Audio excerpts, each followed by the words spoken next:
Hey, my name is Joe, And I'm Mary Beth. and this is the best of Gen X. We are in our 40s. And we're siblings, We'll talk about adulting in a world so different from the one we grew up in, so excuse us while we save a generation. one episode at a time. Let's go.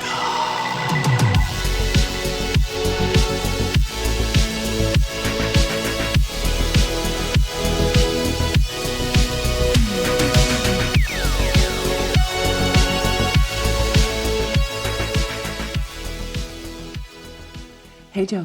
Hey, Mary Beth. How are you? I am fantastic. How are you? I'm good. I'm so excited about today's episode. I'm more than excited. It's very special for two reasons. Well, first of all, I get to see you. That's reason one. So there's probably three reasons. reasons.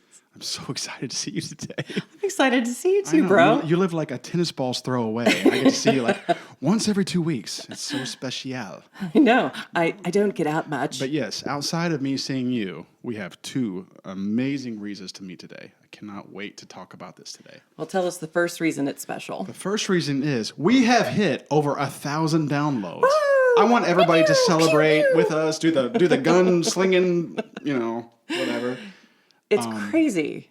When we first started talking about doing this, I never once thought like milestone stuff. It was just like, hey, let's just get together and talk about whatever we think is In interesting. fact, we didn't start sharing until episode 3.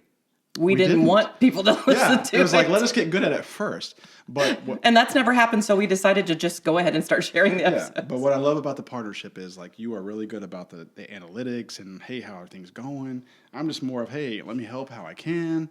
Let me try to make things fun. And Mary Beth hits me a week or so ago and says, hey, we hit 1,003 downloads. So we officially, it's a milestone. We have surpassed. So let's have some cheers. Let's cheers. Cheers. I want everybody to hear it. Cheers. Clink, clink. Ready? Clink, clink. Can everybody hear that? Clink, clink. Did you hear a few extra clinks? I heard an extra clink. Hey, wait a minute. Wait, whoa. There should only been 2 clinks, but I think I heard 3. You heard 3? That is the other reason this is a special episode. Tell us about it. There was a trifecta of clinks. We have our first official guest. Who is it, pray tell?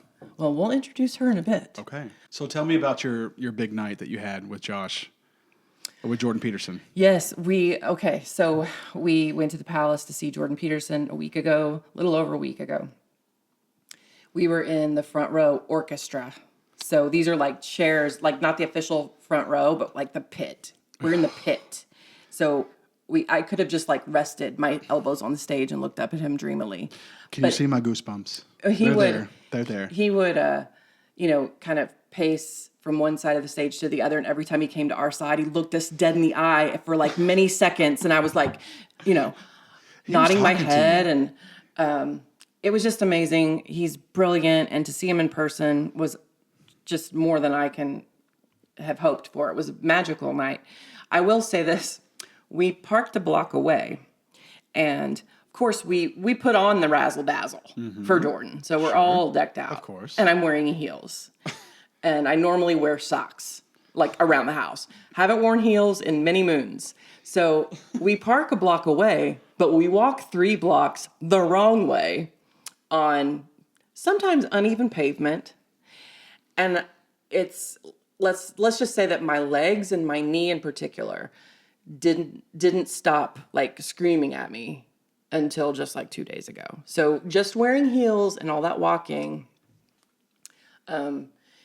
meeting Jordan was magical, and we got to like shake his hand and he put his arms around you and we take a picture, and I was so dumb, like I went all fangirl, and so he shakes my hand, asks my name, and I muttered out like "You're my hero," and he puts his arm around me and smiles and goes, "Oh," he's like a really humble guy. I love you. And so they take the picture, and I was like in a zombie state. I was like, and then he started shaking my hand again. I go, "It's our 9-year anniversary," and he goes, "Oh, wonderful, happy," and he's shaking Josh's hand, and I'm waiting for him to stop shaking Josh's hand so I can shake Josh's hand. So all the other meet and greet people are waiting in the seats for their turn, and they start laughing at me, and I walk away and I go, "I shook my husband's hand."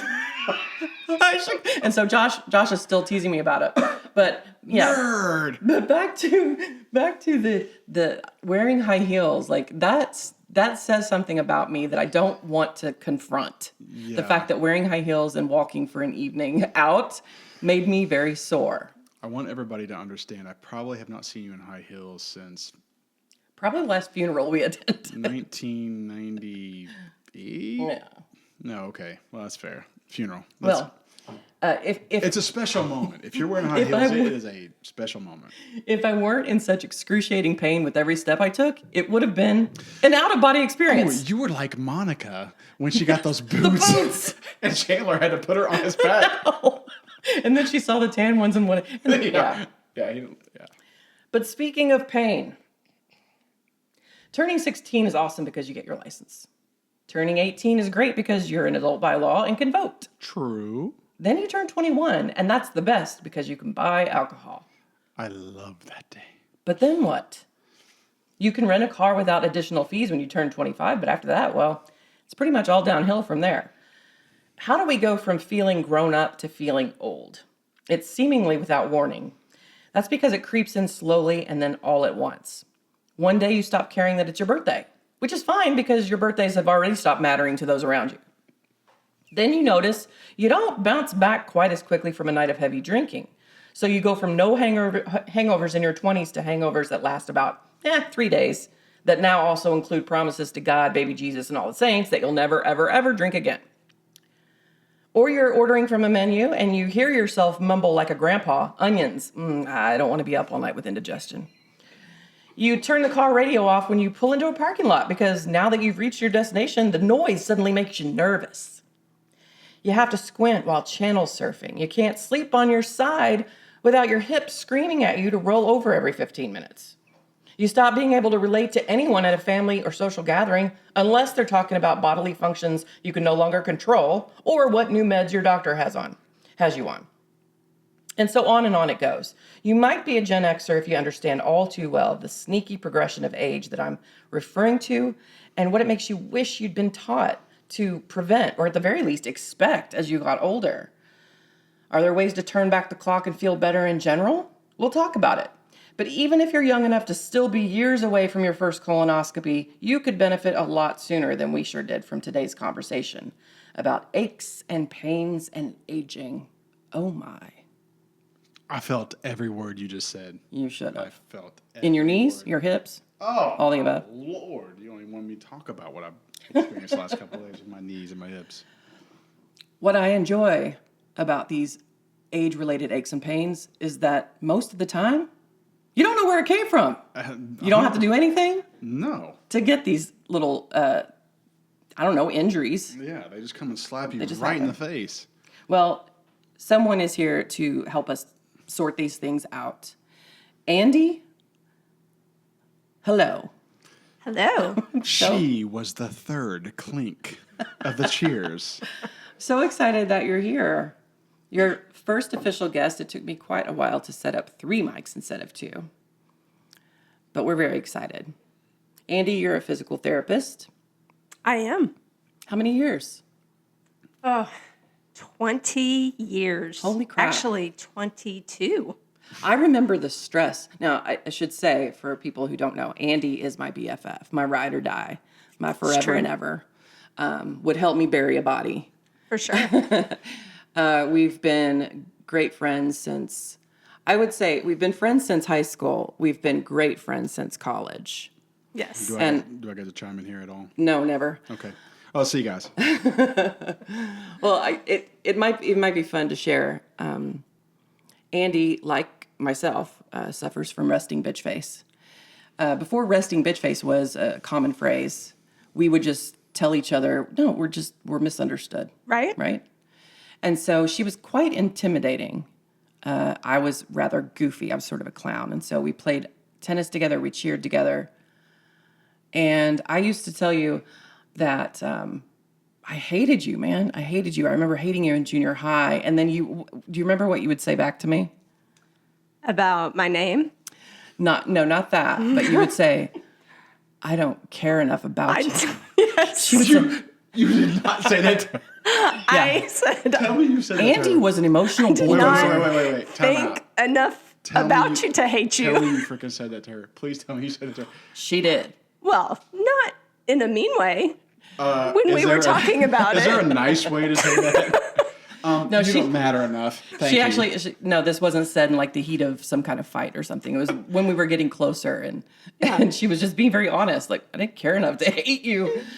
And, but we do have a more touching story of our friendship where I would call her Andrea because I knew she hated it. So if we were at practice hitting around, and I would just find reasons to say her full name. Sure. And she'd be like, it's Andi. It's Andi, not Andrea. And then I knew she was my friend the day that I called her Andrea, and she didn't say anything back. Well, I think I used to say, only my friends call me Andy. That's it. Andrea. Only my friends call me Andrea. Yes, that's it. And then one day she called me Andrea, and I just smiled at her. I actually smiled. I am in love with this story. And then somehow in college I broke the Andy code, and we became best friends forever and ever. So do I get to talk about? Okay. First of all, today I walk out of the bathroom and I see Andi ready to record this podcast. And I say, Andrea. Andi was so intimidating. So you guys were juniors when I was a freshman. And Andi was one of the cool upperclassmen. Mm-hmm. And so for a guy, a 14, 15-year-old dude walking around the halls of school, Andi was very intimidating. For a lot of people. Obviously. You just explained that. So the fact that it went from, how do you ever talk to this person and not feel like the smallest, like she is it.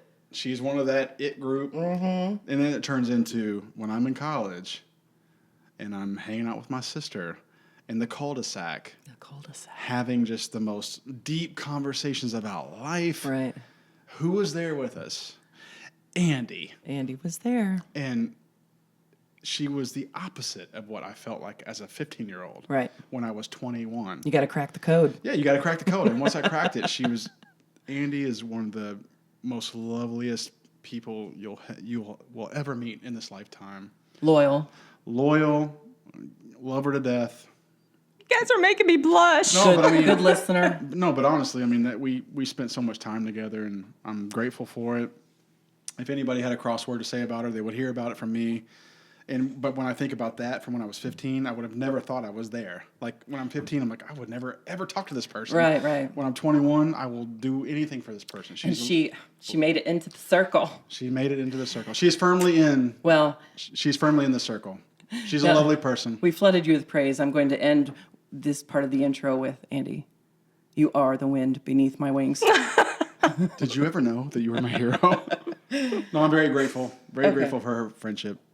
Well, she Same. is. We do have a Q&A coming up with her about pain-related questions. But we're going to start by talking about just the whole concept of self-care. And like, when it became a thing, without looking it up, what do we think that it is? You hear different, like I hear different things. Like when you hear self-care, what do you think? I always think of stretching. When I hear self-care, I think of stretching. Like, I don't know why. I'm sure there's like a mental health element to it, but it's always like mental care to me means like eat right, stretch, all that kind of stuff. That's what I immediately think of. Mm-hmm. I don't know if that's right or wrong. Is there a wrong answer to that? Well, not necessarily. And I. What do you think of? Well, if you look it up, I think that you'd find different people defining it differently. Right, but what do you? But I think of a mom, going to get a manicure, going to the spa. Oh, I got you. Like take time for yourself. Take time for yourself, but also I know that it would probably involve taking care of yourself physically, just your overall well-being. But I don't know, Andi, would you agree with that? Yeah, I mean, I think there's two definitions. I think it's the one you're talking about where you're going to get a manicure or get your eyebrows done or a facial or something like that. But then for me, the other one is like exercise or if you're an introvert like we are, being by yourself being by yourself when you need to be. And if you're a people person like our husbands are, Yes. allowing them to go and be with people so they can. Wait. I'm glad you brought that up. I feel seen and heard. Yeah. So you're you, right. so you think like so part of it's more the physical, right? That's what you're saying. Like part of it's physical. Yeah, I mean, for me, again, getting a facial is lovely, but I don't know what it's doing for my well-being. I guess if you're makes being sense. by yourself, but I just don't think getting a facial by itself is Yeah. I think of those. seems selfish. Right. And I Right, think, right. exactly. And I think that our generation in particular, self-care is sort of an off-putting phrase. We're known for work-life balance, but I think that is more because we work hard, play hard. And self-care seems so self-indulgent. Right. And when I think of self-care, the luxury things come to mind. But I think it became a thing, like a buzzword, I think around COVID. I mean, I know it has its roots in activism, which I don't care to discuss, but since COVID, I've heard a lot more about self-care. Even employers talk about self-care. What did you want to say? No, I was gonna. I'd never heard of it before, maybe 3 years ago. Right. Never heard anybody say self care. Yeah. But I was gonna ask, like, do you feel like it's like gender? I don't know if gender specific is the right question, but like, do you feel like it's different between men and women? Because I don't ever hear like dudes talking about self care. Like, what would a dude's self care Yeah. look like? I mean, from your probably perspective, probably all the same things. You Taking think care so? of yourself and I guess. I mean, to a guy, it just seems like if somebody said, "Hey, Joe, like, how are you taking care of yourself?" I would be like, working out, and eating right. Like, I don't like because we don't get I don't get facials. So I'm just trying to think of like how a dude like Well, I how is it think- different between a guy and a woman? from what I hear of it, I hear it a lot in the mental health Yeah. context. And so you're right. I think the one good thing you could say about the self-care movement is that it's destigmatized a lot of mental health issues that need to be talked about.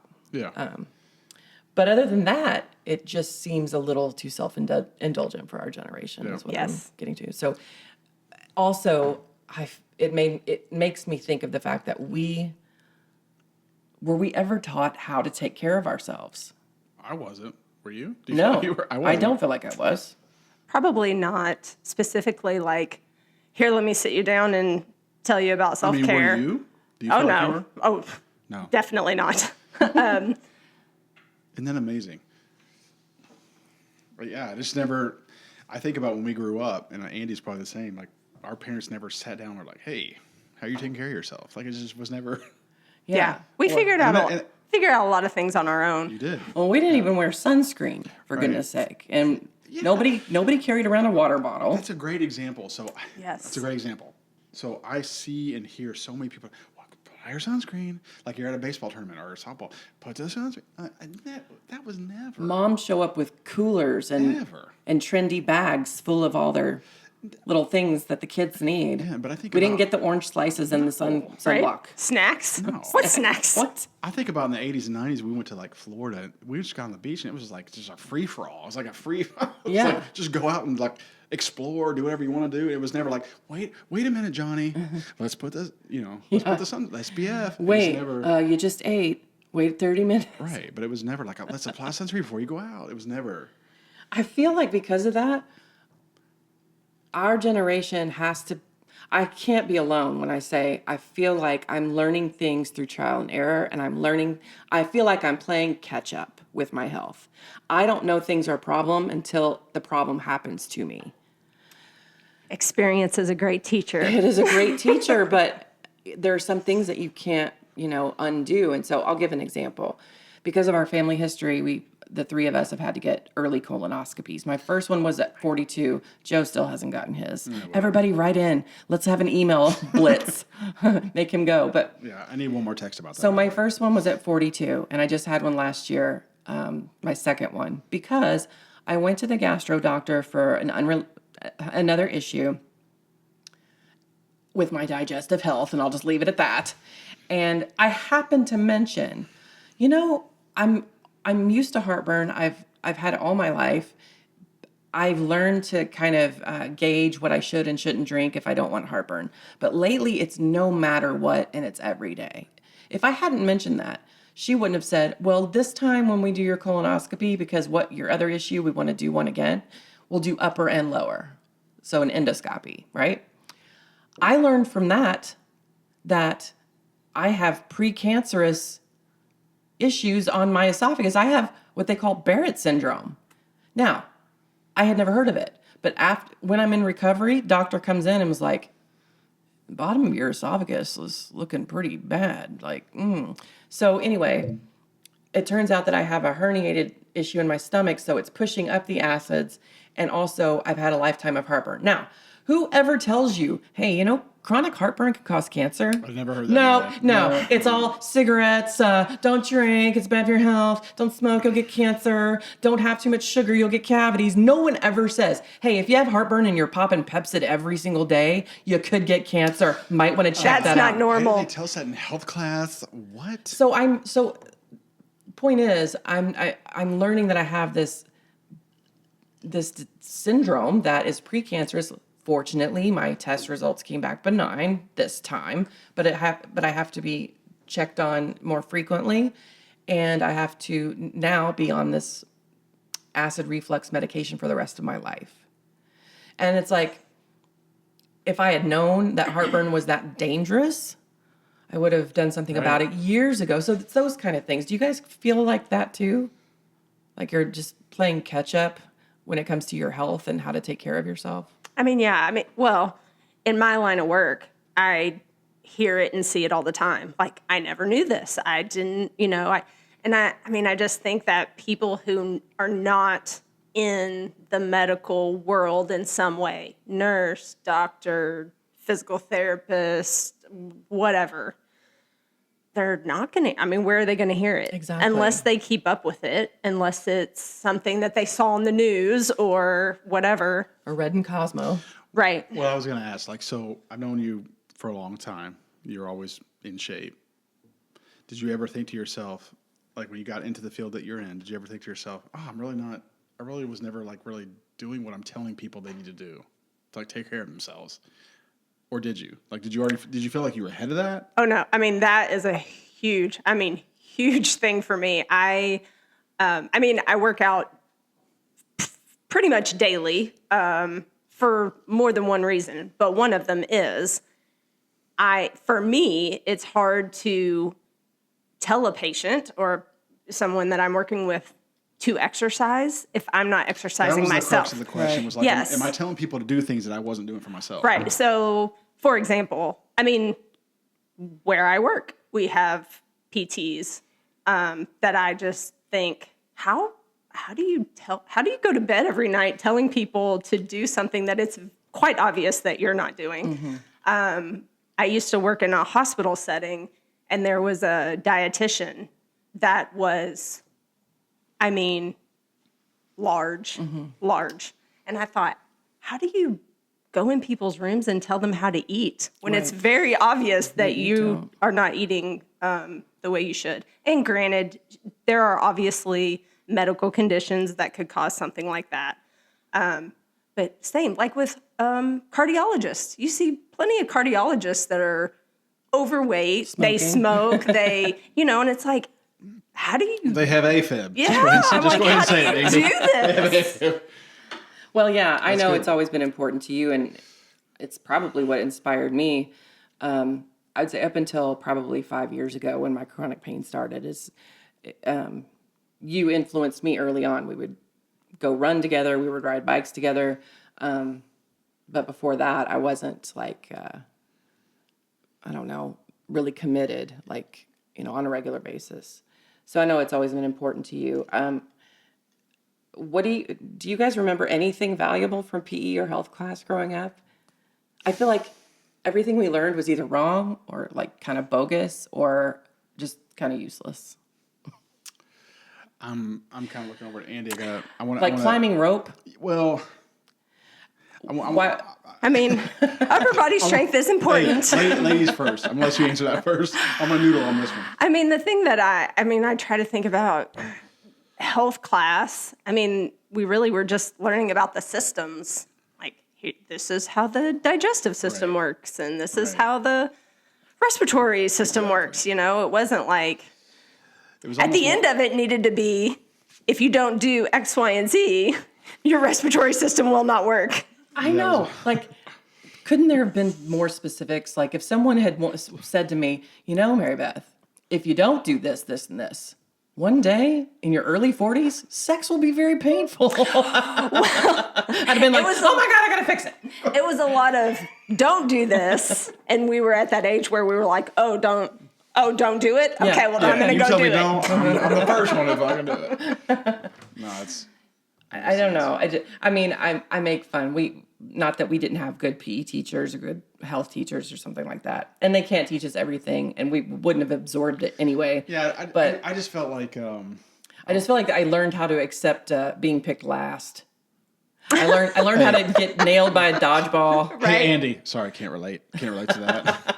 I can't relate to being picked last, but yeah. So when you asked me that, I was pausing because I was like, I got to think about this. But it felt like PE was just more like activity driven. You know, you played Yeah. Learn how to play a sport. The parachute was my favorite. Yeah, you did that, or you did the little enjoyed scooter. that. You did the little scooter thing. Scooters. We learned whatever- square dancing. Whatever those were, like the flat scooter things. Yeah. Whatever it's called. Anyway, and then you did the rope climb. By the way, I'm still pissed about this. I got to the top. Mrs. Bailey was our PE teacher. Again. I'm so mad. I'm still mad about this. I'm 44 and I'm This still is like pissed. the He-Man Yeah, I'm sword. still pissed about it. Mom, why did you sell my He-Man set at a yard sale? I'm No, so you pissed. brought this He-Man sword and she made you. Yes. Yes. So pissed about that. Anyway, so I get to the very top. I swear to God, I am like a foot and a half from touching the top. I'm right there. And this dude, his name was Nathan Adam. He was at the bottom of the rope and he started like shaking it. Like he started doing this to it. Mm-hmm. He fucking moved that thing so much, and I like slid off of it. And I was right there. I was like, dude, I was right there. I was so mad. I was so mad at this day. And then victory was Well, yanked away from your it was yanked grasp. away, and we were done. Like for the day we were done. That was like the last time we did it. I'm like, thanks, man. I was like, I could have got my name on the sheet in the cafeteria. No thanks to you. In our But no, I didn't. I don't feel like I learned about in self-care. our body positivity culture, I would imagine they don't even do fitness tests anymore. If you can't give Fs in other classes, you probably can't give someone a No, fitness but test. I do remember a health teacher one time smoking in the class. So, Oh yeah, I remember that. So if you're a Gen Xer, this is how old school we were. My health teacher took a puff of a cigarette in a classroom and blew into the napkin to show us the napkin was yellow. Yes. I mean, could you do Lit that the today? cigarette. Like, could you do that today? Yeah. Could you do that today? No. I mean, she literally took a puff of a cigarette. And Yeah. I was like, In this the is- classroom. This is so 1992. And blew into the napkin. Yeah. She did. And she passed it around. I was like, Yeah. It's I like, cannot look at believe I that. just Look at witnessed that. Anyway, well, my point was, I just feel like there's so much we did not learn that we should have learned somewhere along the way, and not just, oh, I'm learning about this because I have this condition now. No, And I think you're spot on. I don't think they focused on that as much as they should have. so, well, let's get to our questions for the expert. See what she has to say. Wait, we have an expert? Oh, hey, Andy.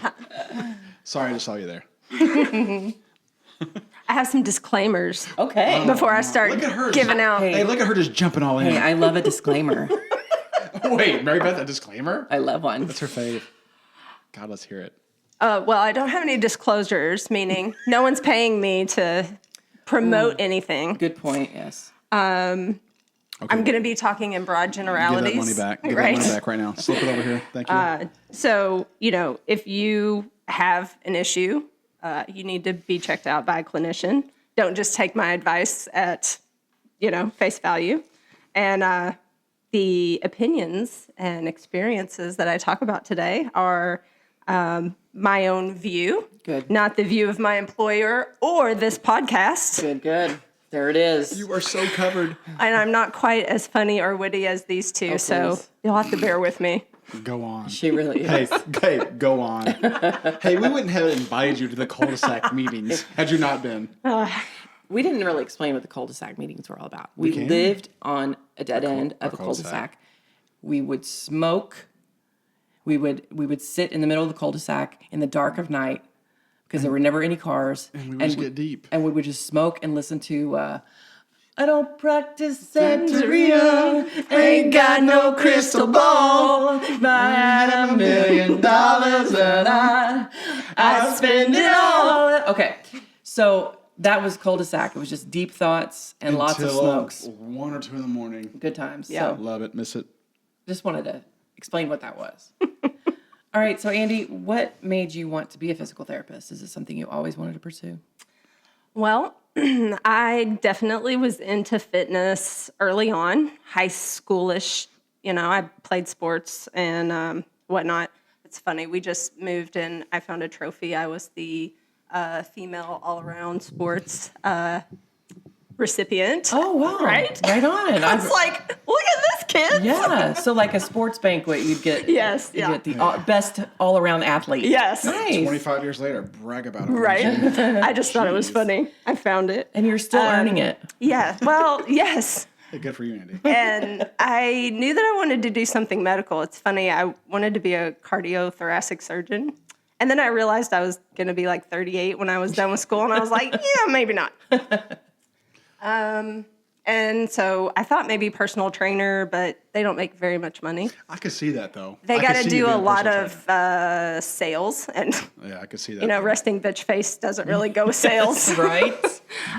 People have said, have you ever thought of pharmaceuticals rep? And I'm like, I'd have to smile a Right. lot. Yeah. I'd have to be nice to people. She looks like So she yeah, hates us.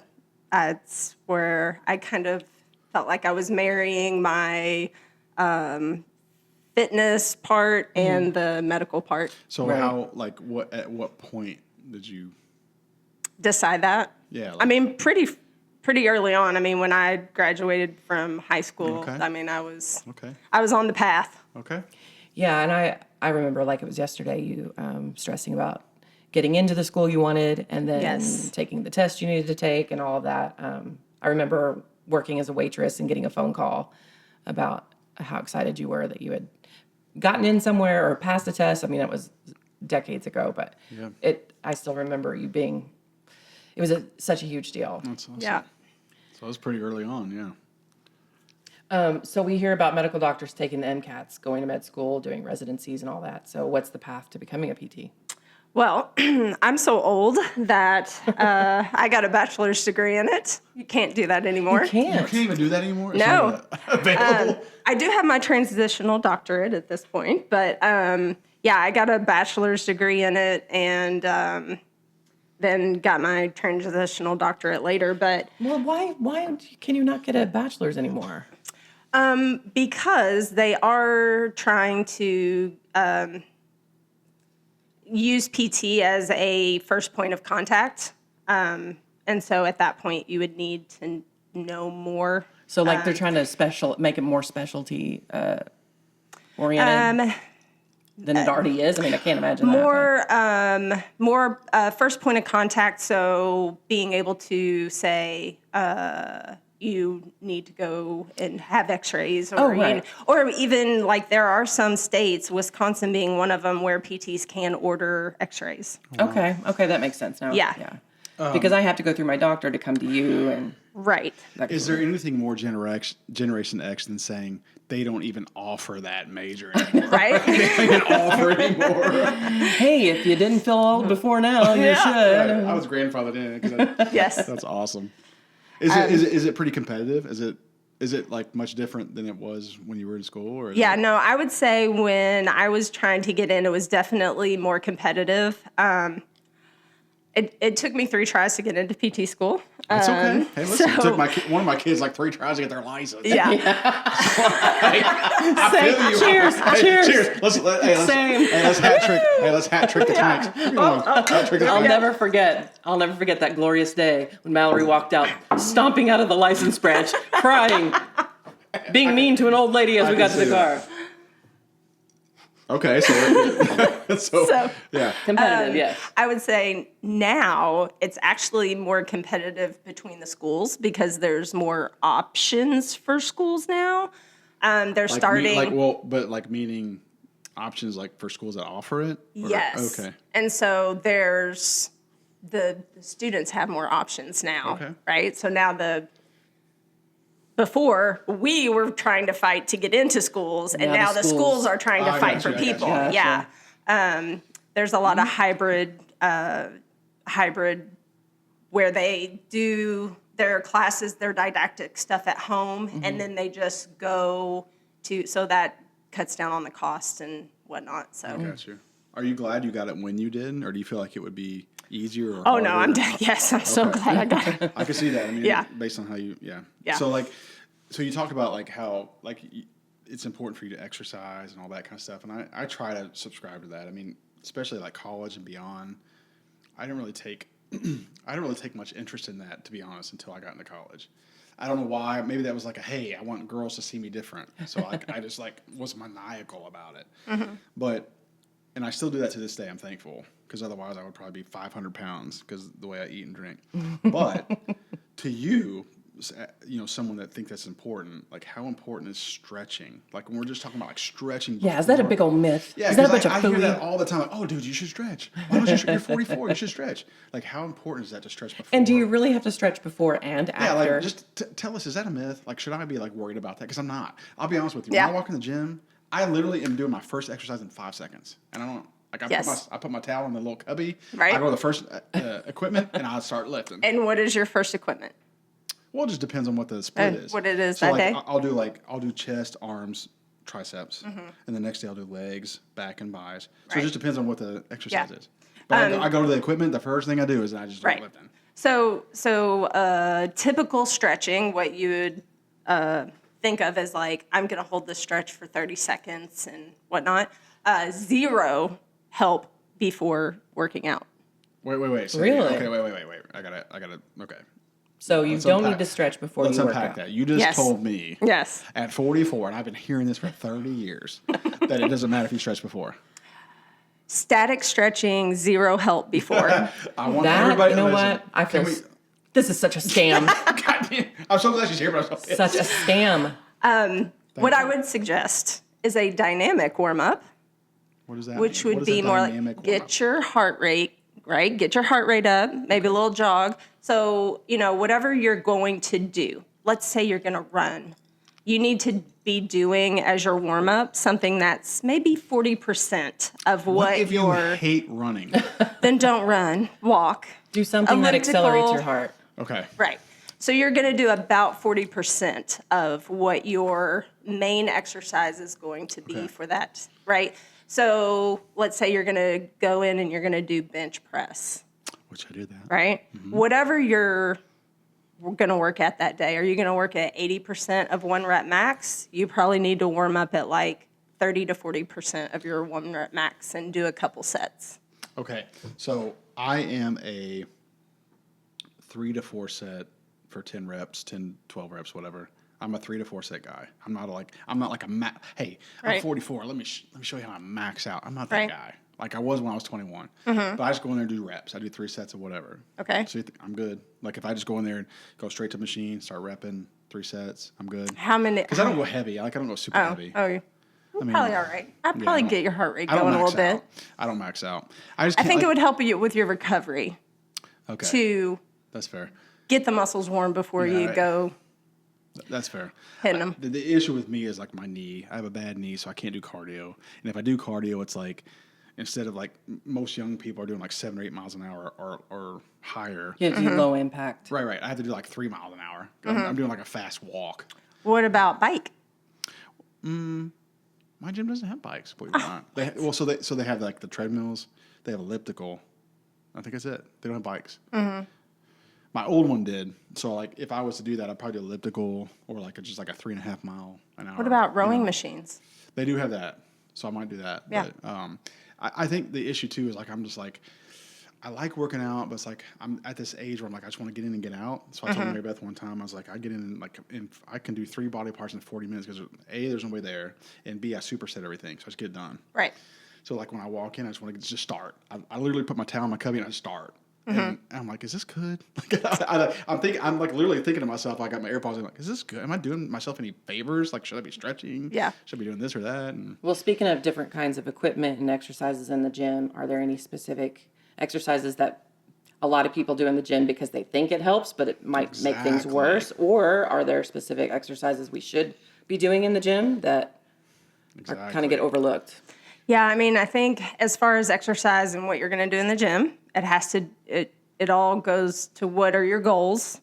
What if your goals are just mobility for as long as possible? Then I would do yoga. Ooh, really? Yes. Interesting. We always make fun of yoga. You and My I. life is changing. Can you all feel it? I feel so educated.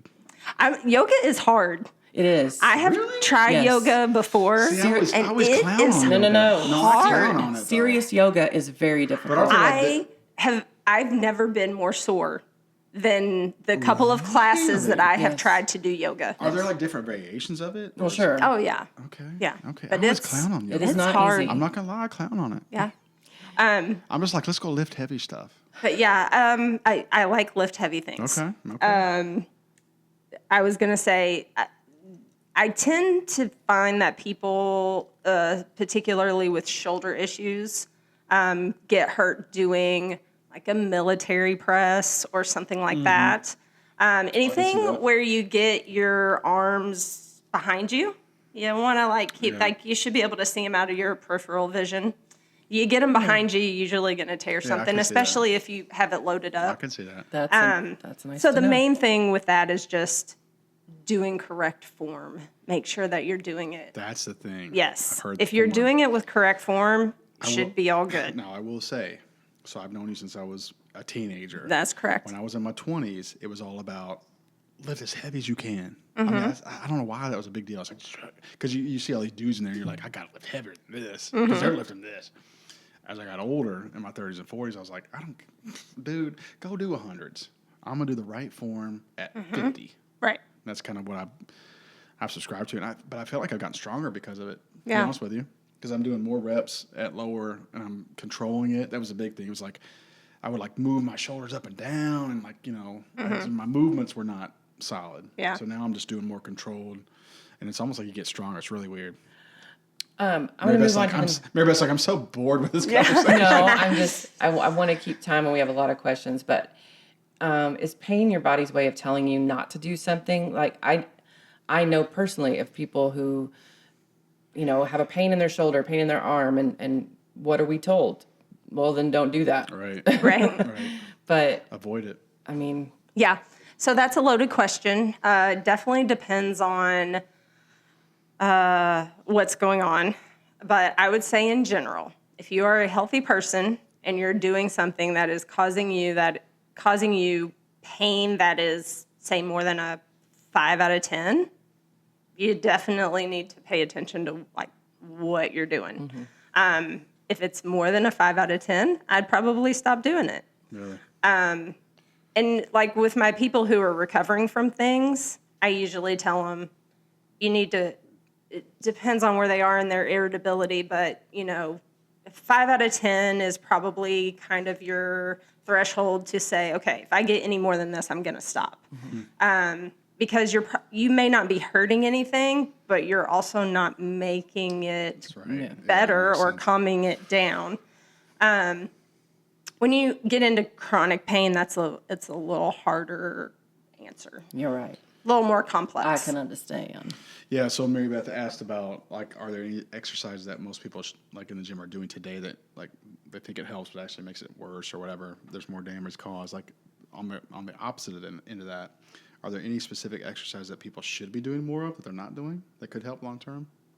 I don't think so. I think just doing exercise. If you're not exercising, you should be. Yeah. You can exercise too much and that agree kind of with that. thing. I agree with that.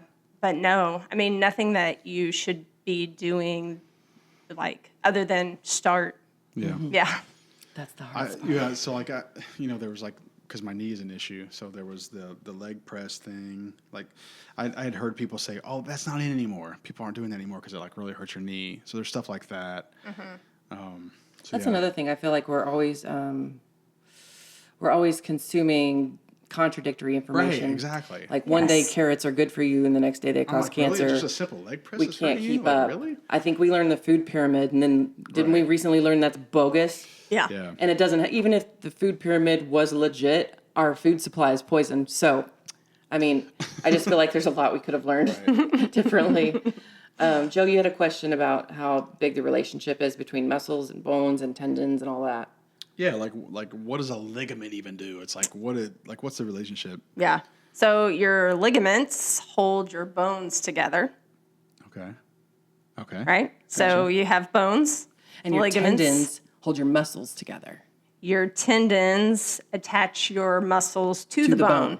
Nice. Close. Oh, word. Yes. Close enough for a drink. Hey, There's an you should be a origin PT. and an insertion. Clink. Come to me with your aches and pains. We can commiserate over some Cuervo. Cherry laminate, of course. Okay. Can you overdo one thing? Like to the point where it can cause an issue with something else?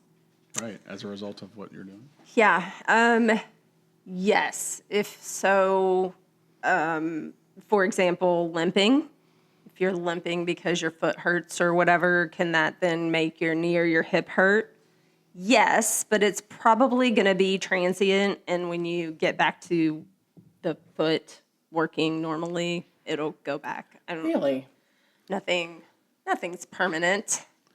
Well, I was going to ask because my right knee is the bad knee. So I have found that my good knee, which I've never hurt, is starting to feel sore because I'm putting so much like weight and pressure on the good knee because I'm trying to relieve the issue Right. on the bad knee. And so now my good knee, quote unquote, is starting to feel sore. Yeah. Yeah. It's definitely compensatory patterns and that kind of thing. So you have to get you Love it. got to get your bad knee feeling good. Yeah.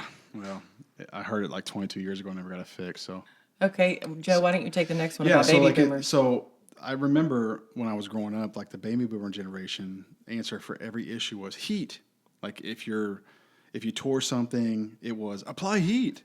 And now it seems like the remedy today is like apply something cold, like ice or like cold compresses is always like apply ice. Yes. That's like the big thing now. Yes. I mean, did you So ice is analgesic, right? So basically, say that again? analgesic. analgesic? So it takes away pain, gets so cold and numbs it.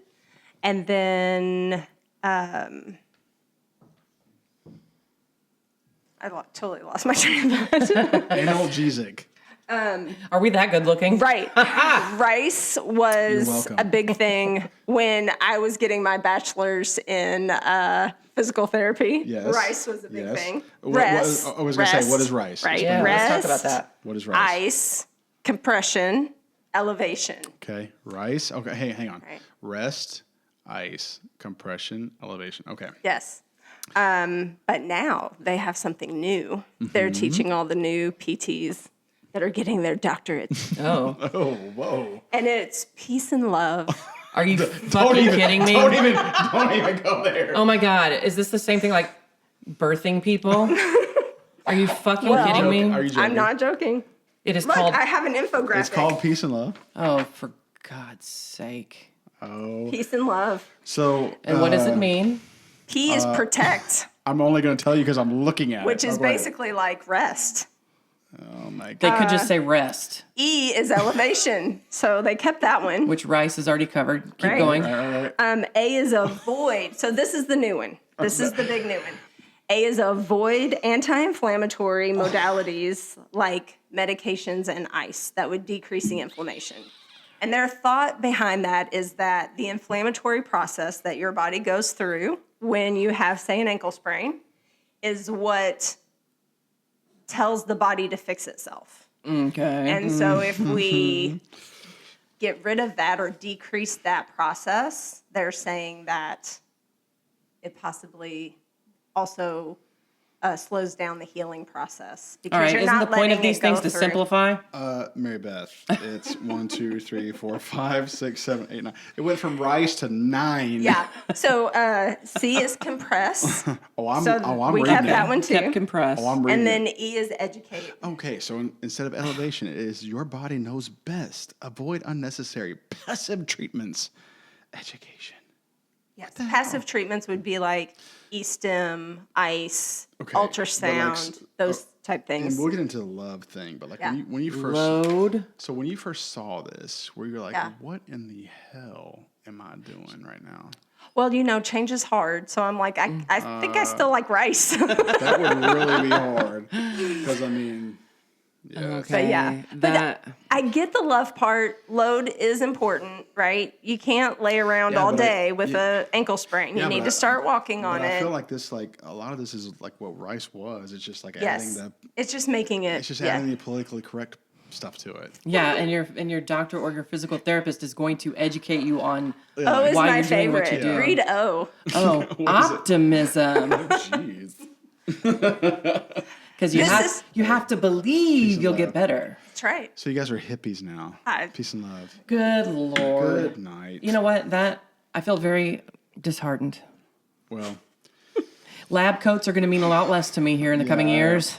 well, I coach high school basketball, so we had sometimes heard of rice, that technique, and so in case of anything. That is, I'm just glad to So know. I was going to Yeah. ask you if it was still a thing, but clearly I thought you were joking, honestly. I really No. was. When you said peace and love, and then she literally pulled up a sheet that had the acronym and the meaning for each word or for each letter. So you can give that to your ATC so he And knows. love. Give that to your basketball players, Joe.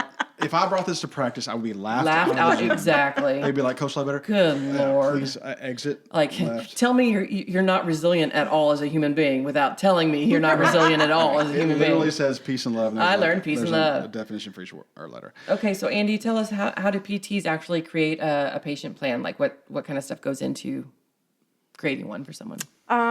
Well, each like our appointments.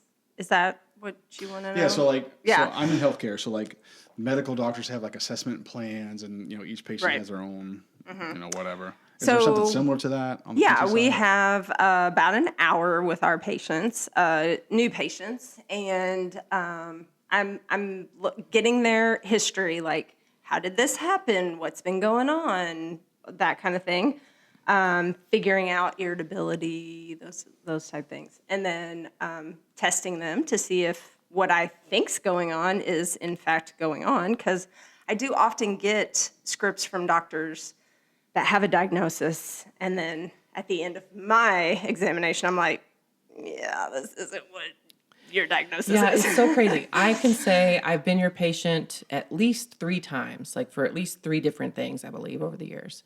And there's no doubt in my mind that you know your stuff. You pick up on things that I don't say. You're very good at reading patients, I think. And you also have a way of listening and sort of processing the information and then saying the magic words and something suddenly doesn't hurt. Like there have been more than one occasion where I've not been able to do something like physically when you give those tests, like how far does it hurt here? Does this hurt? How far can you turn here? And there have been a couple of occasions where you've just said the magic words and I did what you said, and to go from like flaming hot, screaming pain to not feeling any pain at all. I don't know. It just, I feel like you're kind of a wizard at what you do. So whatever you're doing to create a patient plan, it kind of works. Yeah. Wait. So yeah, I mean, then I just experience, like I said, experience is a great teacher, and after 22 years, I know a lot of things. So Wait, so you're good at what you do? I think She's so. gathered. incredibly good at what she does. I try. So if someone becomes a candidate for physical therapy, so if Mm-hmm. I'm a patient that like needs physical therapy, Yes. how often should I expect, or anybody, like how much would I actually need those services, Mm-hmm. or how often would they need to visit you? Right? So the answer to every question is it depends. If you have had an orthopedic surgery, total knee, rotator cuff repair, something like that, I'm going to need to see you 3 times a week. Really? Yeah, for about I was thinking like once a month at most. 6 Oh or 8, no, God. 6 or 8 weeks. For my lower back and for my neck, Okay, so I had to go at least twice a week. so you're saying 3 times a week, 6 to 8 weeks. For an orthopedic surgery. Okay. Yes. And then the other, frequency duration is, for me, is based on irritability. So if they're like really irritable, I need to see them like 2 or 3 times a week to get it to calm down. And then I can teach them some things to do on their own. If they're not, if they're like, I can run for 5 miles and then it starts hurting, I probably don't need to see that person very often, right? But lower back pain, I can walk for about 15 minutes before it starts raging. Yeah. I was gonna say because like I'm in the healthcare administration, like more the insurance side of it. So it's like, is Andy like a fee for service kind of person, or is it like you're not trying to like get people in more because you're trying to? No, not at all. I'm trying you to know what I'm get saying? people to be able to take care of themselves on their own. But building muscle takes time. And if I let them go sooner and they don't have the strength that they need, i.e. after an Right. orthopedic surgery, they're probably, I know they're probably not going to be doing it on their own unless they're already Right. a gym goer. Right. And then they're going to end up with recurrent injury. That makes sense. So I'm trying to avoid that. Yeah. You want to take the next one? Sure. So, so I've recently heard of the Graston technique. Is that something that you're familiar with? And if so, can you tell us what it is and how effective it is? I am familiar with the Graston technique. I do not do the Graston technique. Many moons ago, I was educated in a similar technique called A-stem. The theory behind why it works makes sense when you explain it. But whether or not that's really what's going on in the body, I don't think that I get the results that I'm really looking for if I do it the way the technique tells me to do it. I think a lot of what physical therapy does is figuring out the correct treatment for the right person. So Graston is probably good for a certain group of people. A-stem is good for a certain group of people. Instrument-assisted soft tissue mobilization is basically what it is. It's helpful for a subgroup of people. So it's not like, no, don't ever do that. It's the right treatment for the right person. Right. Yeah. So it's not going to work for everybody. So you're going to have those people that like live and die by it, and then you're going to have those people that are like, if you come at me with those tools, I'm going to kick your ass. Yeah, that makes sense. All right, well, I want to save the last 2 questions for the second half. We're going to take a quick break. And after we finish up our interview with Andi, she is going to put our knowledge to the test. She is going to Bring it. quiz us about some health-related issues. True. So, you ready for this?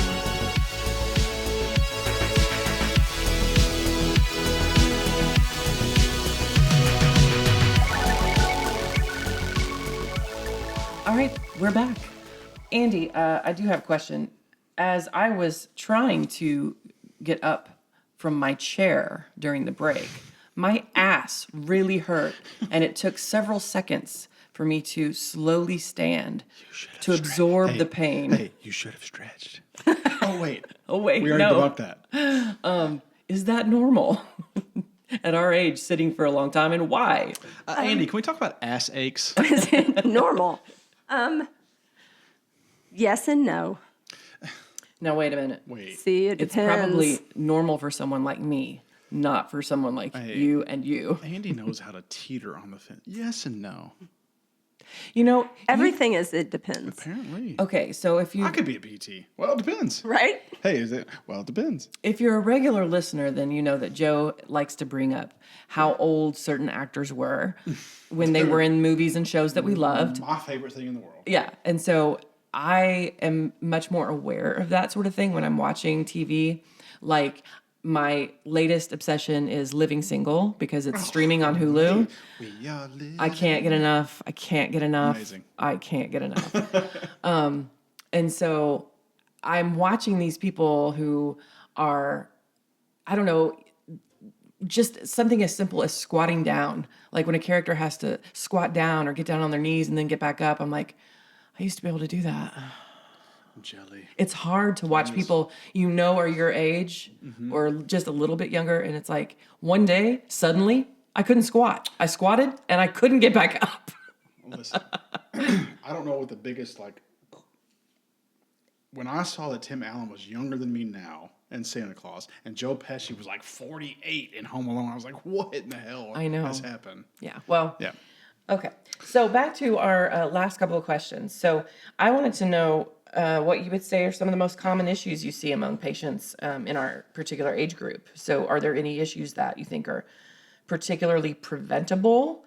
And if so, is there anything we could start doing like today? Is it not too late to, turn some things around? What are the most common things that you see with the Gen X patient? I would say mostly tendinitises, plantar fasciitis. What is that? What is that? Rotator That's cuff exactly what I was gonna ask. tendinitis. What's plantar fasciitis? Well, I hear about it a again, lot. plantar fasciitis is somewhat of a misnomer in that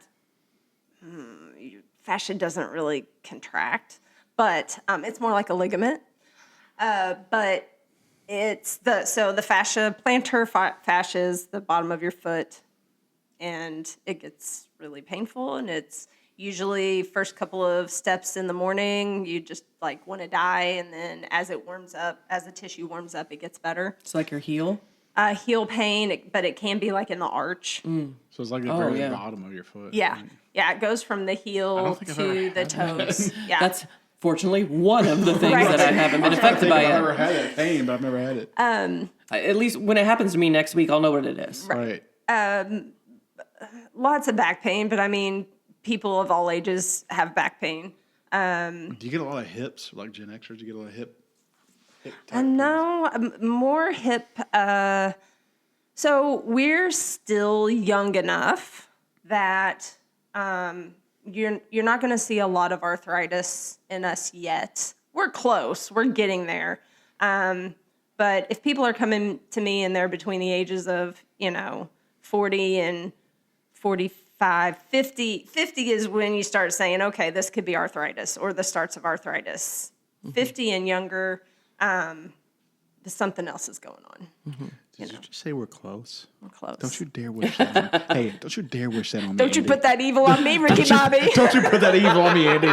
Don't you dare. Nice. Damn it, it's coming. I know it's coming. But yeah, I mean, family history plays a lot, plays into it a lot. And I would say, because you mentioned it at the beginning, there's a lot of research that shows that trauma from our past can start to manifest itself as autoimmune diseases. And so as we are growing up and getting older, this is probably the time that you would start to see those things That is very interesting. come up. Because a long time ago, I read that like 80% or some wild number, 80% of like chronic conditions can be traced back to stress. Yes, stress, trauma. So what, what do you think is there a relationship between pain and I don't know what I'm trying to say. Is there a psychological component to pain? Like you believe a patient feels the pain, No, but do you? I think I know where you're going. I don't want to put words Well, in your just mouth. because I've heard, and I know we had a discussion years ago about it, because I guess in some cases, patients who suffer from chronic pain have some sort of psychological component where we tend to love that which traps us. And is there a psychological cycle of some kind that keeps someone trapped in chronic pain? Or is there some kind of malfunction of the brain where, Is it like neurological? yeah. I mean, that was probably You're the gonna love dumbest this way I answer. could have asked it, but You're yeah, gonna love this Joe, answer. Yes and no. Andy and I will make fun of you later for that question. everyone, you're free to make fun. I don't like the word psychological component to pain because pain is real. Right. The pain that a chronic pain patient feels is very real. Yes. What they're feeling is real. One of the myths we'll talk about now is that tissue damage equals pain. And your tissue does not have to be damaged for you to experience pain. Excellent. And that's really hard for people to grasp because we were taught. Wait, say that again. Say it again. Right. So tissue damage does not equal pain. Okay. So a very simple example. I had to process that. You look down on your arm and you see a bruise and you're like, How'd I get that? how'd I get that? I do that all the time. It's very obvious that there's tissue damage because you have a bruise, Yes. right? Oh my God, that's But you don't have amazing. pain from it, right? Yes. But then you can have somebody who's 12 that says, I hurt all the time. Like, what in a 12-year-old is damaged to the point where they have pain all the time? That is amazing that you said that because I cannot tell you how many times I look at them. I'm like, how'd I get that? Yeah. Yes. And I've never once thought about how I never felt it. I think that's another Gen X is condition. amazing. Like Yeah. suddenly you get bruises and don't know how you got Yeah, them. thank you for saying that because that validates. I'm like, wow. Yeah. Or I've heard that menopause, one of the many symptoms, and that's another thing they don't teach you in school. You don't learn until you go through it. The only thing you really know about menopause is that your menstrual cycle stops. But there's so much like getting dizzy out of nowhere and like bumping. I bump into shit all the time. Like Yeah. it's crazy. Yeah. So, I mean, as far as like, I don't remember the question anymore, but like common things yeah. and I kind of got into the chronic pain thing. But like, as you're manifesting some of those things from stress and whatnot, like that can manifest as like psoriasis. And then psoriasis turns into psoriatic arthritis and, That's incredible that to type me. things. That has always fascinated me. Yeah. The fact that stress can physically manifest in your body if you don't do something about it. And that's another thing we weren't taught. Yeah. How do we manage And stress? people who have anxiety and depression will say, I physically hurt. Yes. Right? Can chronic stress kill you? Yes. Hang on. Let me ask the expert. I mean, Expert, Andy. can chronic stress kill you? I mean, yeah, if it goes on long enough, I would say yes. Yeah. That's fair. I mean, because then you get into all the chemical stuff behind that, which is cortisol, and then you can't clear Exactly. cortisol, and then cortisol destroys your body basically, and that's how it happens. You have cortisol is your fight or flight. Yes. Right. That's the chemical that says I am either going to fight this person or I'm going to run away as fast as I can. Yes. Yeah. And if that stays at a high level in your body for too long, it will break your body down. That's exactly my Yes. diagnosis right Yep. there for the past few years. Yeah. I've been And stuck so in fight or flight. if it goes on, from the time Like- you're little, like Yeah. if you have, if it's been going on since the time you were little, then yeah, as an adult Mm-hmm. in our age bracket, you're going to have major problems. Yeah. Right? If it's something that happened like midlife, but even if it goes on long enough, you will start to. Well, we're the generation too who we, like you said earlier, we had to figure it out. We had to figure things out on our own, and so, which is a good thing, but it certainly didn't teach us how to manage all of the stress of figuring things out and getting Yes. shit done as we're known to do. I've been really fascinated by that because this is again one of the many things about my health that I've learned because I started to suffer from it and didn't think about it before. When I was at my gastro doctor for the follow-up of I had all these questions because I was just so shocked at the outcome of the colonoscopy. And I said, there's another thing. I was like, recently, every time I eat, my face gets flushed and I get a fever. And she was like, that sounds like... No matter what? Like, Yeah, what there you eat. for a few months. And she said, that sounds like a vagal response. And then she started talking about the fight or flight. And I was like, oh my God, I'm stuck in fight or flight. I can't get out of it. And that's the answer I can't find is how to get out of it. Or Yes, this was back in January, February. You're going to hate this answer. Yeah, probably. okay, hit us. Working out Damn it! decreases your cortisol. She is gonna hate that answer. Because when I tell her I work out, she's like, yeah, whatever. Hey, you're looking at someone who I used to be on the treadmill every morning at 5:30. I'm stuck in that cycle of, like you said, chemicals and the stress and then the fight or flight. And if you don't if your body doesn't regulate that cycle like it's supposed to, then And I mean, that's the definition of chronic pain is a central nervous system, right? So central nervous system is your brain, and then your brain obviously is connected to all of your nerves. So it is a nervous system that has it, it lives at a certain level. And when something happens, it heightens, and then it's supposed to go back down. And in people with chronic pain, it does not go back down. God. And we don't, other than the cortisol response, we don't really know why it doesn't go all the way back down. Yeah.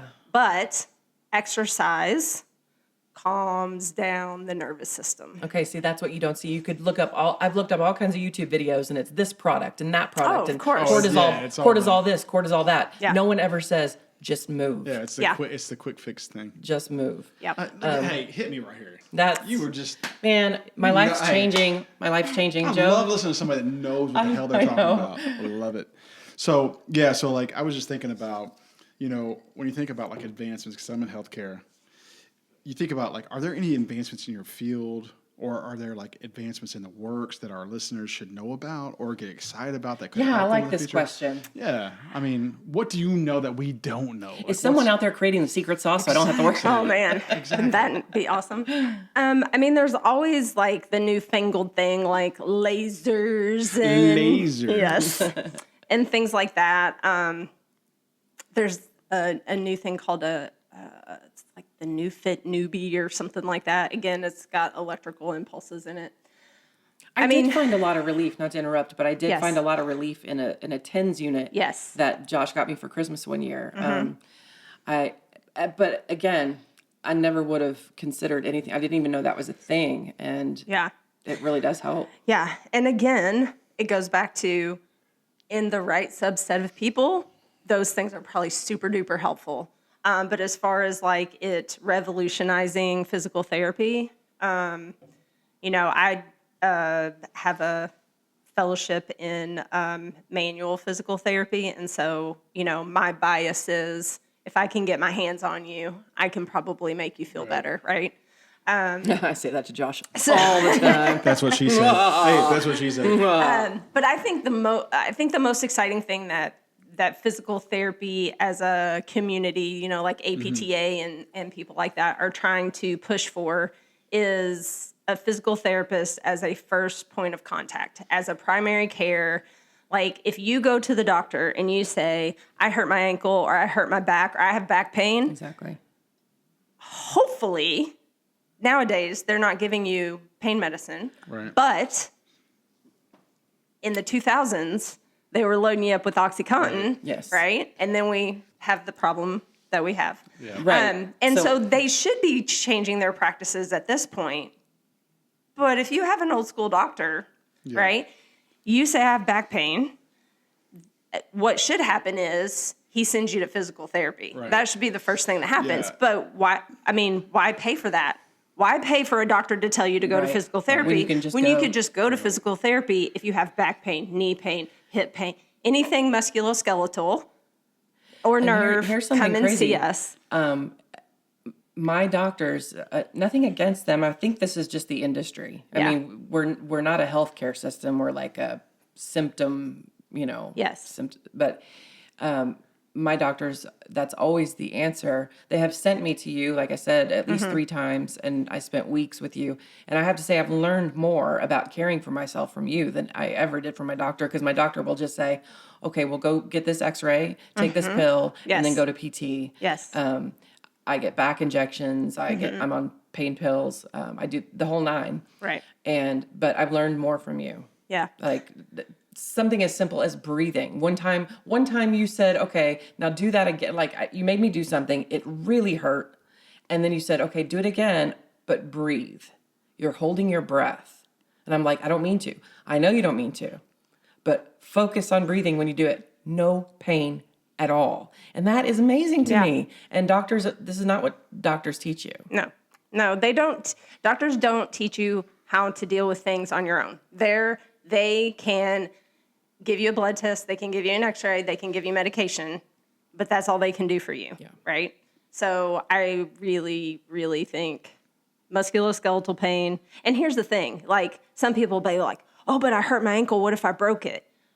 A PT can tell you whether you need x-rays or not, right? And I think we should be able to order x-rays. But that's beside the point. Do you I think love- that's the biggest thing Okay. for PT Okay. upcoming. No, that's good. So like in your world, when we're talking about advancements and all this stuff, like how do you find out about stuff like that? Is it just people at your office talk about it? Is it stuff that you're connected with, like associations, like PT associations? Does that make sense? Like, how do I find like, out about do it, you- or like, how do do- other like, people if find there out were about it? advancements that existed, like how would you, Andy, the PT, find out about that? Well, you would hope that your physical therapist is keeping up with the research Okay, so and that kind of that's thing. kind of my So, point. yes, It's like, I are you on mean, your own? You're responsible for your own professional Right. development Yes. Okay. Yes.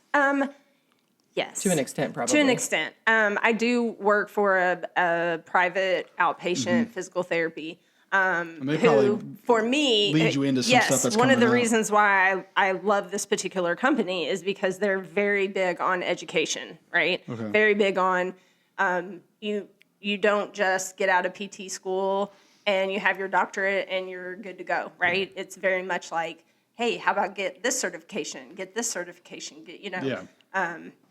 So That's kind of what I was getting at. Was like in my Yes. industry, it's like there's like an industry newsletter. There's like yes, and so I you have I get conferences. You have this and that. and I'm busy, so yeah, I'm not like searching for. I subscribe to a. I don't even know what you call it, but they send me research, right? Sure. And they have it like in little too long didn't read. Here's what the Right. article said. TLDR. Yes, love TLDR. it. They're my favorite. I do have one more question that on the opposite end of new, like talking about ancient practice. You have done dry needling on me twice. Yes.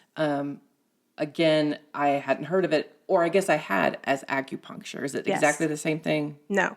What was the difference? So we do use same needles, but basically the philosophy behind it. I don't know anything about chakras and chung and ki and I mean, it all goes of that back stuff. thousands of years. Yes.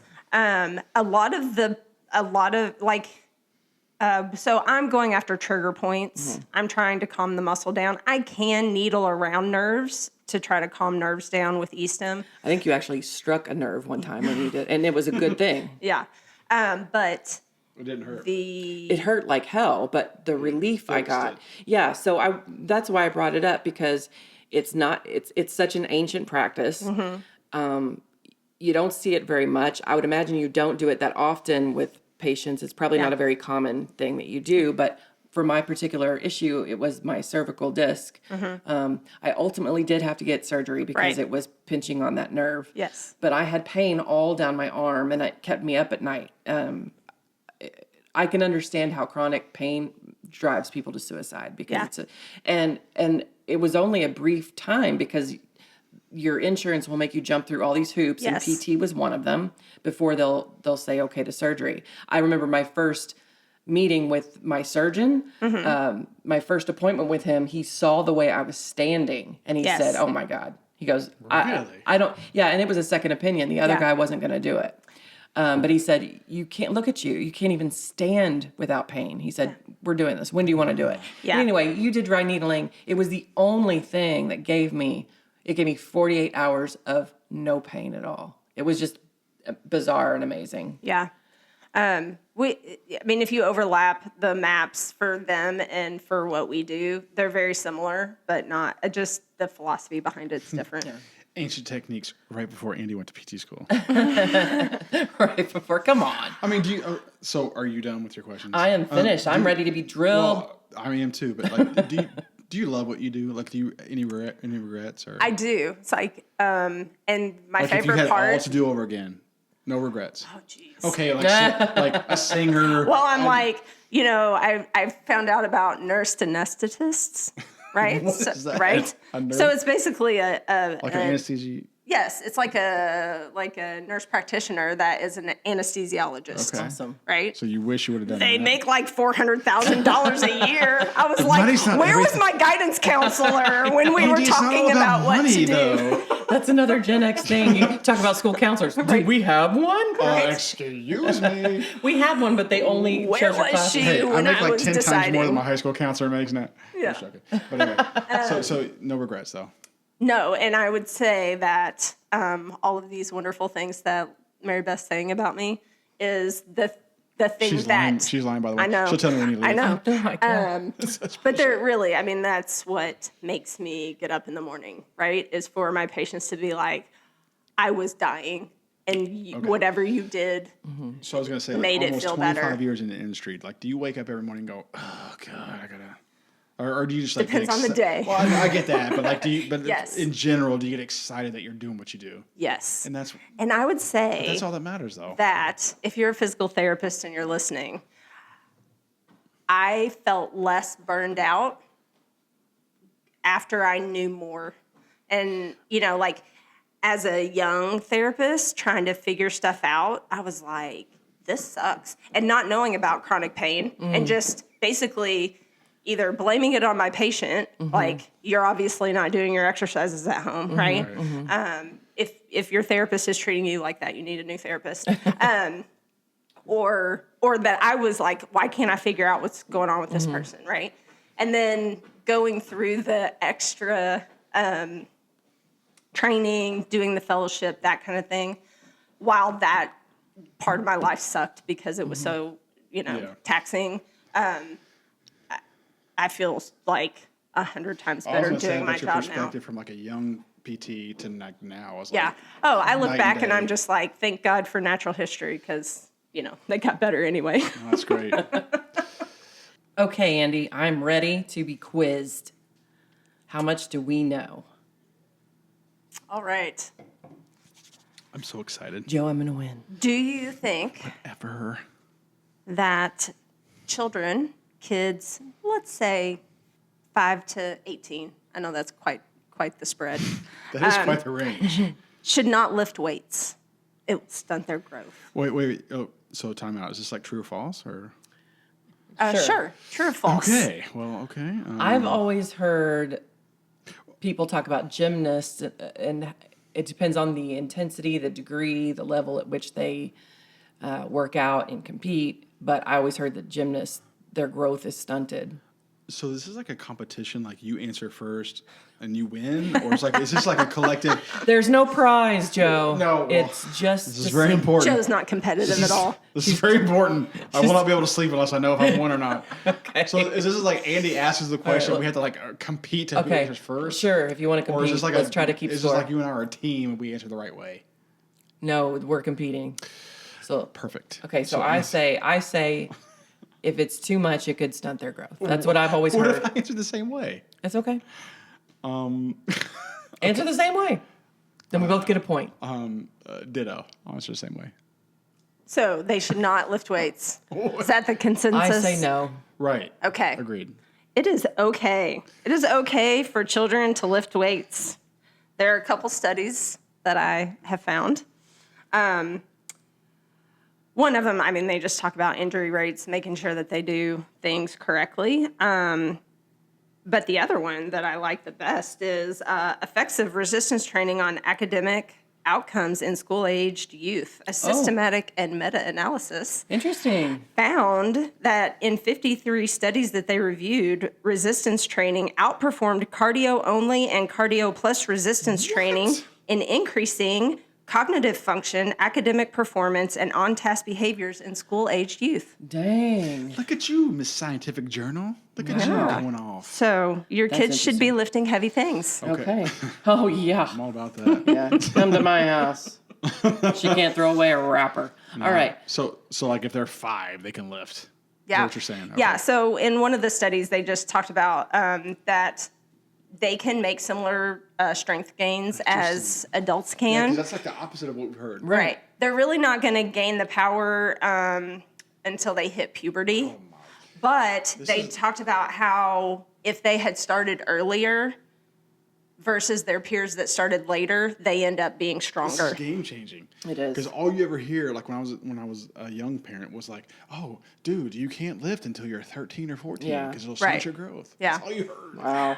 One big one is like rock climbers. The best rock climbers started when they're 5 or younger because you cannot get the grip strength in your hands if you start later Oh, wow. than if you start when you're like 5 or 6. I'm so glad you're on Okay, here. well, it's 0 to 0. Okay. Oh, look, she's like, I can see she's keeping score. I'm keeping score wins. just for you. Well, hey, let's get competitive with it. You're gonna lose. All right, so let's say you have one of those itises that we talked about, right? Arthritis, tendinitis of some sort, Bitchitis. right? Bitchitis. Should you Awesomitis. get Wait, I have awesomitis. But go ahead. Seriously. should you get a cortisone injection? Because that's going to be first line defense, I guarantee it. Wait. I'm gonna say no. I don't think I understand the question. Okay. Should you get a cortisone if you have an itis? Should you That's the get a question? cortisone injection if you have arthritis or tendinitis? Why are you acting so put out? Because I asked the clarifying question. I'm not. I want to get this right. I want to Okay. beat you. Okay. Go ahead. Ladies first. I said no. I said no because you don't need more cortisol in your body. No. That is correct. Yay! 1 to 1. So for very long time, many, many years, we have known that cortisone breaks down your body. Interesting. So for example, you have knee pain and the doctor keeps giving you a cortisone injection so that you can walk, Yes. you will eventually have a total knee replacement because it destroys the joint surfaces. Well, that's good to know. I'm gonna have to have a knee replacement at some point. So I really am. Dang it. Yeah. So is that's it why they'll only give you 3 a year because they really shouldn't be giving them to you at all. is it Oh, true? man. Is it true that you're not a knee replacement candidate until you're older because it only lasts like 12 to 14 years? Is that true? Like, is that why younger people can't get it? I or- would say yes. I mean, there's not. I I mean, just heard younger that. people who have extenuating circumstances, like they get avascular necrosis, or they have RA or something I like just that. heard that. It's like, oh, you can't get to like 60 because it only lasts like whatever Yeah. so long. Yeah. Okay. Next. Oh, next one. I'm ready. Running causes knee arthritis. I'm going to say yes. I was gonna say true. I've always been told it's hard on your joints. I was gonna say true. That is false. What the f? 0 to 0. Well, it's 1-1. Oh, 1 to 1. Right. That Yeah, so running in some studies have shown actually it can Improves have it. a Don't say improves it. it Don't can say have a improves it. You are protective such a quality. liar. It can have a You are protective such a quality. liar. You are a PT liar. You know, once I reached a certain age, I decided that I'm never going to run. If I'm running, if you see me running, you should be running too, because being it means chased. because it Hey. means the alien mothership is Hey. descending upon the Hey, city. she is being chased by someone. I did it. And I'll tell you what, real quick, when I see people out running, this is why I don't run. Besides the fact that I have a horrible knee, when I see people out running, they look like they are dying. Like their facial expression, like they are dying. I'm like, 'Cause why? they are. But I'm like, why would anybody put themselves through that? Because they're fighting Okay. depression. Right? I actually had a patient who had severe depression. And again, generalities, do not get off your depression medication. But she was able to get off all of her depression medication by running. Real, I understand that, but it's like Hey. their facial expressions. look Runner's like they high is real. They look like they Yes. would literally be doing anything other than what they're doing right at that moment. And, Yeah. and they have that look on their face like they just want to die. Yeah. Okay. All right, next question. Okay.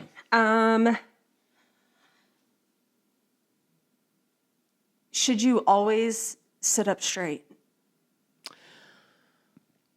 Yes. Yes, I said it first. I Say yes. I think so. And say yes. Posture is a myth. What? What? Okay, this You goes were just- against a TED Talk I watched yesterday You were dispelling every minute that we've ever heard. because in he our lives. said sitting with your back curved like a C, think catastrophe. Okay. Yes, What I does don't the disagree industry with tell that. you? Here's the thing. Most another of the thing we don't people, learn is if you spine health. talk about your parents saying sit up straight, blah, blah, Yes. blah, blah, right? You need to sit with your back all the way. Your butt is all the way in the back of the chair, and then when you sit back, your back is relaxed. You should not be sitting in a position where your back muscles are on continuously, right? See, I thought it was I've Like always the been whole told it was keep your the back core. straight, keep your back straight. But I've right? always been told it was the core, your body's core, that keeps your posture what it should be. Right. But then people don't use their core. They use their back muscles, okay. and then they complain of back pain. And it's like, well, why don't you turn those muscles off once in a while? And then it probably wouldn't hurt so bad. Wow. And when when you talk about back straight, like don't bend over and pick anything up, right? You can bend over. Your back is supposed to bend. I have patients that say, oh, I don't lay on my stomach. And I'm like, why not? And they're like, well, I thought it was bad for your back. I'm like, no, your back's supposed to go back. It's supposed to go forward. It's supposed to go side to side. It's supposed to rotate. Yeah, like they need to go through all of know. those motions. That people, I don't know, they get people that say, don't bend over, don't bend your back, or and then they get your back should move. This is the most educational episode. I know. Your back should relax when you're sitting. Love Good it. to know. 8, 10, 20 years ago. But I don't disagree with you. Yeah, like I think the whole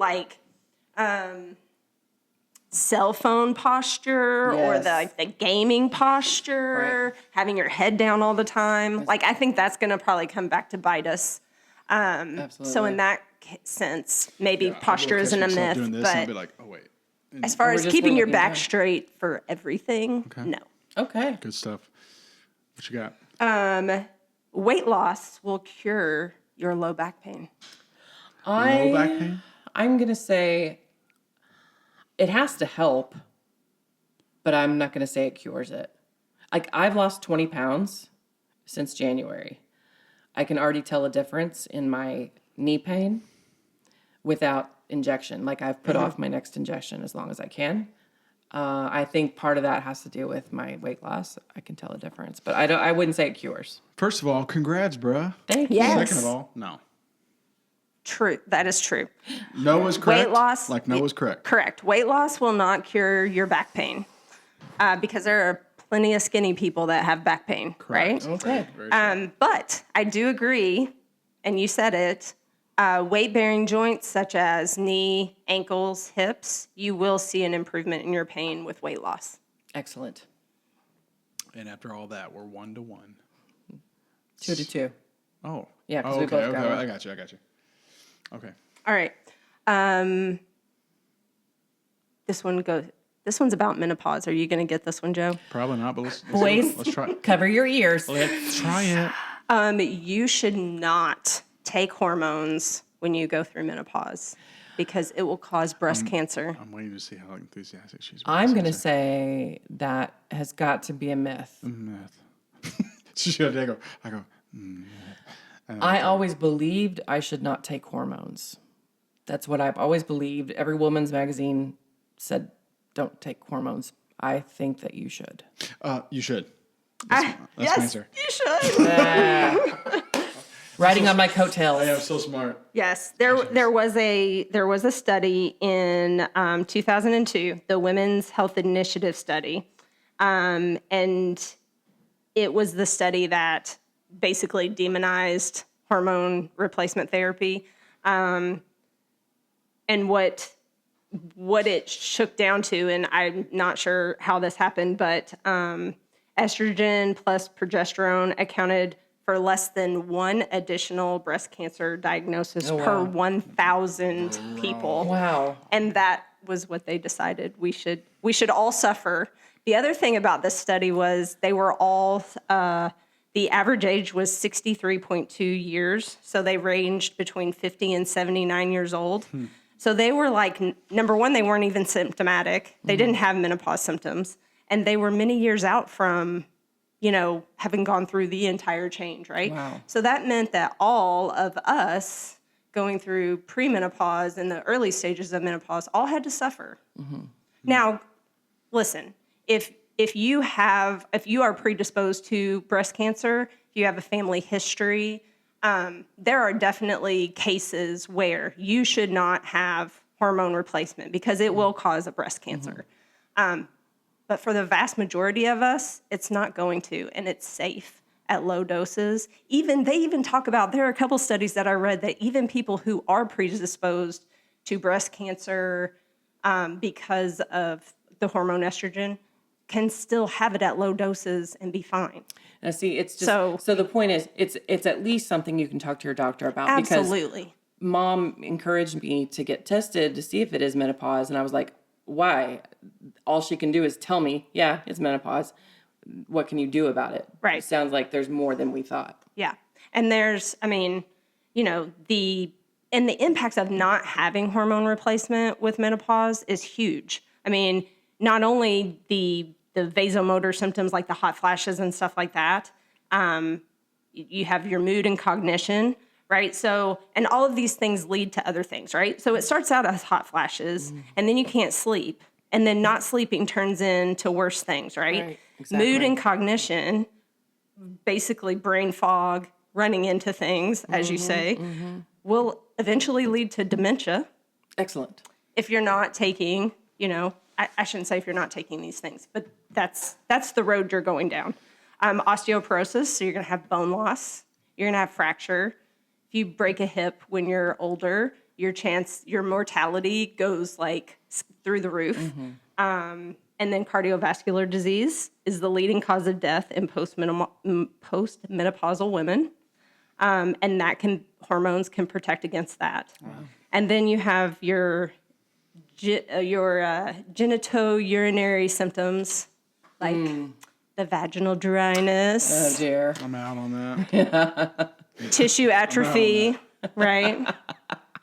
Yeah, I mean, sex should not be painful, right? Even when you're 60, 70, 80, right? I do pelvic health. And, yeah, that's another thing. Pelvic health. I've decided, I mean, we've gone too long in the episode to bring that up, but yes. I want to have you on again because pelvic health is huge and nobody talks about it. It's not in any what to expect when you're expecting. Yes. Again, women, you don't know. Nobody tells you. You know that if you have children, one day you're going to pee when you cough or sneeze. Right. But that's the extent of it. You don't know. And it's not normal. It's not normal, and you don't know how bad it can get. Well, Yes. it's treated like it's normal. It does. Yes, very much Treated like so. it's normal. You don't know how bad it can get. Basically, all your pelvic organs are in a race to see which one of them can fall out of your body fastest. Do you guys need me for this part? No. Or you want me to? All right, so next question. I majored in menopause studies. Hormones as a social mechanism. But I think it's worth talking about in another conversation, pelvic health. Yep. Does the Guinness Book of World Records allow sleep deprivation challenges? Yes. I just want to answer before her. I'm going to say no. So I didn't seem like it was manufactured. Yes. That is correct. No. You are not correct, Joe. They do not allow them because sleep deprivation is so dangerous. Yes. So, quick story. I have a friend. Well, it's actually a friend of my husband, You have right? a friend? I know. That's weird. Just you two. That's so weird. You must have called me. It was a friend of my husband's, and he texted him and was like, "I think I tore my Achilles tendon. How do you find out?" So then Joe's like, "How do you test for Achilles tendon?" And I was like, I'm telling him, and he's like, "Yeah, I'm pretty sure it's." So I saw him for a little while, and then he called like 2 weeks later, and he's like, "I think I tore my bicep tendon." I was like, "Dude, what is going on with you?" And he was like, "I don't know, And he's a fit guy. He goes to the gym all the time. I'm like, I told Joe, I was like, this should not be happening to him. So I said, so he's going through a divorce. And I said, how are you with the divorce? Like, how's your stress level? How you sleeping? He's like, "Oh, I haven't slept since all of this started." Yes. And I'm like, that is your problem. Yes. Oh my gosh. That is your trigger. Like you don't just tear tendons out of nowhere, right? Something has to be going on. I had insomnia for like 2 years. And he was not sleeping. And that's, as soon as he started getting back into like a normal sleeping routine, he hasn't called me in like That's amazing. 6 months. Amazing. Right. Amazing. Last one? Last one. Let's do it. Oh, wait, what's the This score? is for a tie. I was going to say, what's the score? Or I'm going to win by 2. We can't have that. Is there a right or wrong way to pee or poop? Yes. Cheater. Pumpkin eater. We have to be tied. No. I'm going to say yes. No. There is a right way and a wrong way to No. poop I and say pee. no. There is a correct way to. Dang it. There is a right. Again, health class. I get mean, this. if they had taught us Didn't learn all it. how to poop and pee, Didn't we'd learn be it in just health class. fine. We didn't. You know who I learned it from? Not my gastro doctor after 2 colonoscopies. I learned it from my friend, Andi, the PT. And Up top. how often should you poop a day? I'm going to say twice. Twice a day? No, my gut wants to tell me once. Let's see. I take probiotics once a morning. Once. I'll say once. Technically, you should poop as often as you eat. Really? That's what I wondered about that. I was like, it's either going to be like once a day or like 3 times a day, like if you have 3 meals a day. Yeah. I mean, when I talk to my patients, like the pelvic health patients, I'm like, if they're saying once a day, I'm like, okay, I'd like it to be more, but we'll deal with once. But if they're like once or twice a week, I'm like, no, we gotta work on We're that. getting like Elvis Presley territory where he didn't go for like forever. Yes, on that pelvic health episode, we'll have to talk about the sounds and all that fun stuff. Well, that was a good way to end it. Talking about And the exercises. how often should you poop? Thanks, Andy. All right. Well, hey, I did win. Let's just state it for the record. It's official. I let you in. But I want to thank you, Andi, so much for being here, taking the time out of your busy schedule, mom of 3 kids, and a teenager as of tomorrow. Your kids are precious, by the way. Yes, they That's are. why they're most still alive. adorable kids ever. She's got quite a tribe, and they're beautiful people. And I just want to say happy birthday, Lila and Jet, coming up Happy this birthday, Lila and Jet. But anyway, thank you, Andi, so much for being here. Thank you so much for listening to another piece of the Gen X experience worth saving, the aches and pains and health-related issues no one warned us about.